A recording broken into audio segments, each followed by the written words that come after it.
Hey everyone, happy Friday. Happy Friday. It's been quite a week. Would love to hear from all of you. Here to answer whatever questions you may have. For those who don't know me, my name is Mike Yellman. I'm an author, I'm a career and executive coach, and worked for about 20 years helping organizations with their cultures, helping leaders lead more effectively, helping engineers and business analysts and marketers and just about any field operations employees, advance their careers. So here to just be a resource for you today. Set aside this time on Fridays to do that.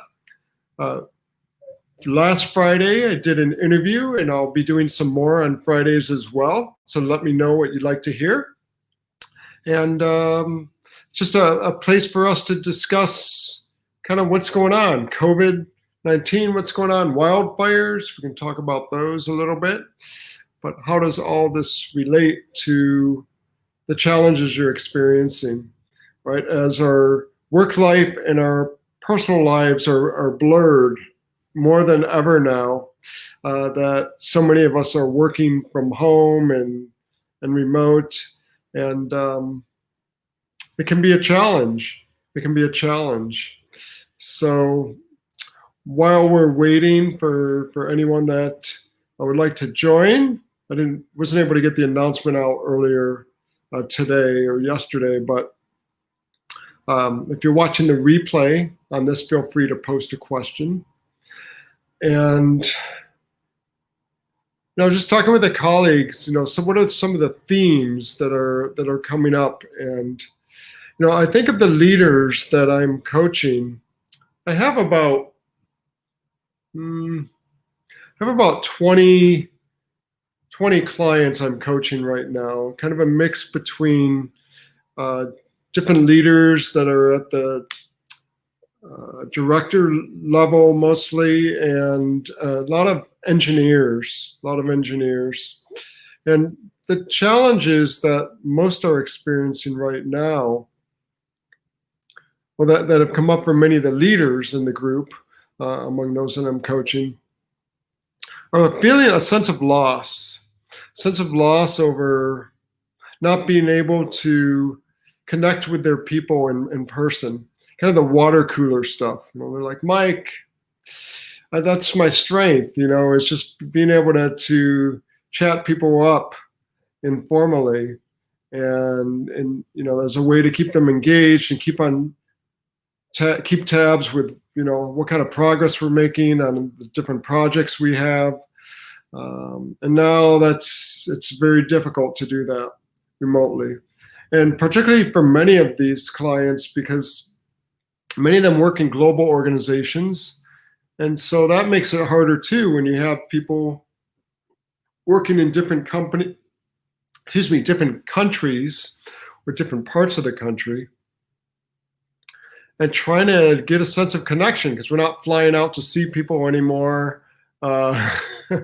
rarely. And so I'm curious, what are you doing to stay connected in your organization? What are you doing to stay connected? Or if you're currently job searching, what are you doing to take care of yourself and stay connected? And I know many of us haven't seen our family like we used to, if at all. So particularly extended family, that is. And so that can be hard. So kind of what's going on there? What is going on? So what else? Something I read in the paper today. It was an article in the LA Times on Netflix.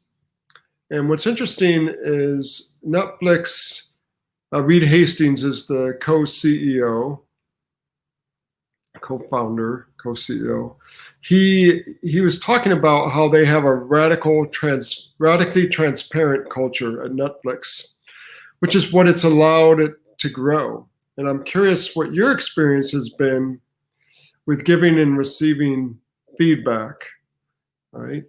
Because that's part of the coaching process as well.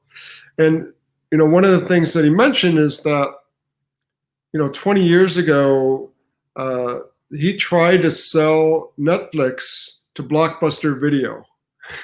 And we know where Blockbuster Video ended up, right?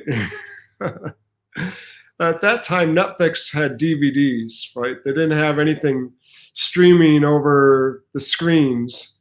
And so Netflix turned them down at the time, and they needed a pivot. So they actually needed to lay off 30% of their workforce at the time. And those that remained, they were forced to be creative, basically. Creative with what they have. And, it ended up being a good thing for Netflix because it totally shifted their culture to allowing employees and leaders at lower levels to be making some pretty big decisions. For example, making decisions on what talent to contract with for getting access to certain films or creating certain their own content, right? Netflix created content. If you know anything now, they've been building out these massive studios in Culver City, California, and tons of square footage of these studios. And they've been hiring employees around the world, actually. So like Brazil, Germany, Asia. So they have a presence all over the place, and they have employees all over the place now. And so what this article talked about was how in the US, their culture has been that of radical transparency or radical candor in terms of giving feedback to others. They say that the average performers will get a very generous severance package. How do you like that? An average performer will get a generous severance package. So the key point is that they really want people who are like, raise the bar high and don't settle. So it's definitely a hard charging culture in that sense, but they really value freedom and flexibility. And they talk about how they're being sued right now by, it's not Disney. It's Fox. They're being sued by Fox for poaching some of Fox's senior level talent. And their attitude is, employees should have the freedom to go wherever they want to go. And the same as Netflix employees should have freedom to go where they want to go as well. So it's not just one direction, but also the other direction. So I'm curious what you all think about that. Is it okay for a company to put constraints on employees for leaving and saying you can't go work for this competitor within a year or two of leaving us? Is that, in your mind, is that okay? So I'd be curious to hear your thoughts on that for those of you watching the replays. I personally, I think it's perfectly okay to say you cannot share company secrets. I think that's legit, right? But I do not feel that it serves anyone well to put constraints on an employee from leaving to go to a competitor. And the reason for that is, so you end up with this employee that's miserable, working for your company, and they're maybe an expert in the field, and that's the field they love, but now they feel trapped. So now you have a trapped employee. How well do you think they're going to perform at work? To what extent do you think they're going to go above and beyond? How much and the bottom line is affected by someone just clocking in and clocking out, because you've basically imprisoned them to some degree, or they feel that way, right? They could go work for some other industry or a different type of job, but that makes their job search harder, and a lot of people don't want to do that. They don't, they have their profession and whatnot. They don't want to do that. So is that appropriate? Is that in the company's best interest? I would say no. I would say no. What are your thoughts? What are your thoughts?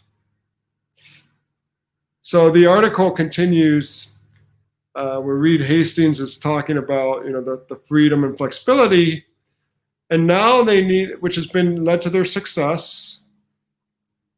And as they've expanded into the other countries, like Brazil and Germany and Asia, for example, in other regions, their culture is very different. Like in Japan, they take like direct feedback as rude, right? In Brazil, they like to talk about personal stuff first and then get down to business, right? And food is involved typically, right? They have a meal together, right? And then get down to business.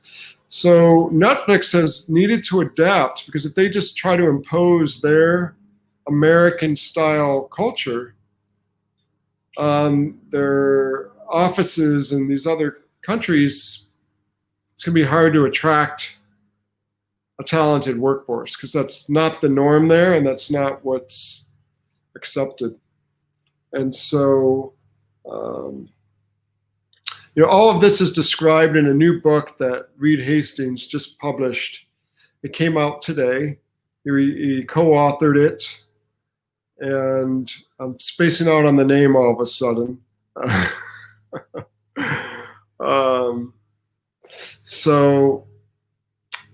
No rules, rules. So no rules, rules. That's the name of the book. So, and it just speaks to their flexibility and really empowering their people quite massively to do that. But they give very direct feedback. They do PowerPoint presentations on their failures and what they learned from them. Right, it's that type of culture. But in these other countries, they've needed to adapt a bit to their cultures. And so now it's starting to bleed in. My sense is from the article, it wasn't a very long article. My sense is that those practices are starting to find their way back into the US, and kind of learning how to maybe address the human side of things first, for example, before drilling into the business aspects of things. So that's something there. So I thought that was an interesting article, interesting take. So in any event, it seems like it's quiet out there. So I think I'll just go ahead and wrap it up here. I do want to mention that I have a group coaching program that starts next week. That is, if you're an engineer or IT or frontline supervisor, you're trying to advance your career and you're frustrated, this is perfect for you. It's really, we focus on helping develop your personal brand, help you be more visible and seen, but not in a bragging way. Being authentic, right? Being yourself. But instead of hitting your head against a brick wall, you have the support of myself as the coach for the group, as well as your peers of others in a similar spot. So a lot of project managers as well, a lot of technical professionals that oftentimes, we struggle with these issues because we feel our work should speak for itself, right? And that's that. And unfortunately, that's not enough. And so I have an online course you'll have access to. We'll have some one-on-one sessions as well. And it's an 8-week program, and it's just $500. So I invite you, if you're watching this, to share this with someone you know. If it's you're not the right audience for this, but share it with someone you know. And I would love to kind of just flush out the group, and it'll be great. And it's only $500. I'm trying to make it a no-brainer. Normally this would be like 1,500, but it's COVID times. This is the initial launch, so I just want to get a good group going. So that's my commercial for today. But in any event, I just wish you all a great weekend. I will be on again on Tuesday. We'll be on Tuesday at 5 o'clock. Tuesday at 5 o'clock. And I'm trying to remember the topic. I'm talking about teams, building a rock solid team. And I just last week did developing a shared vision. The week before that was developing or identifying your team's values.